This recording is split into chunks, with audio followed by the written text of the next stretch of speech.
एक दिन मेरी पत्नी ने मुझसे कहा, आपकी माँ हर महीने अपनी पेंशन का कुछ हिस्सा आपकी विधवा बहन को भेज देती हैं। हम मेहनत करते हैं, फिर भी मुश्किल से गुजारा होता है, लेकिन आपकी माँ को सिर्फ अपनी बेटी की फिक्र रहती है। यह सुनकर मुझे गुस्सा आ गया। मैंने माँ से कहा, माँ, अब से आप अपनी पेंशन से बहन को पैसे भेजना बंद कर दीजिए। वह अब अपने ससुराल में है, उसका खुद का घर बार है, हम पर बोझ ना बने।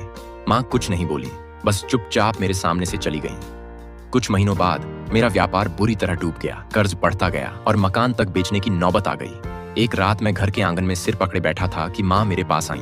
उन्होंने कांपते हाथों से एक छोटी सी पोटली खोली। उसमें कुछ पुराने सोने के गहने और टूटी हुई चूड़ियां थीं। माँ ने प्यार से कहा, बेटा, ये गहने और चूड़ियां तेरी बहन ने चुपके से मेरे पास रख दिए थे ताकि जब तुझे जरूरत पड़े तो काम आ सके। उसने मुझसे कहा था कि भाई पर कोई मुश्किल आए तो बिना पूछे उसे दे देना। मैंने पोटली हाथ में और मेरी आंखों से आंसू झरझर बहने लगे। मेरी बहन, जिसे मैंने खुद गर्ज समझा था, वही मेरे लिए अपनी सबसे कीमती चीज छोड़ गई थी। दोस्तों, इस कहानी से हमें यह सीख मिलती है कि हमें अपने प्रियजनों की नीयत पर शक करने से पहले उनके नजरिए और भावनाओं को समझने की कोशिश करनी चाहिए। कभी कभी जो हमें बोझ लगता है वही हमारी सबसे बड़ी ताकत बन जाता है। अपनों का साथ सबसे बड़ी दौलत है। धन और व्यापार चले जाते हैं, लेकिन अपनों का प्यार हमेशा काम आता है। इस कहानी ने यह साबित कर दिया कि बहन का प्रेम निस्वार्थ होता है।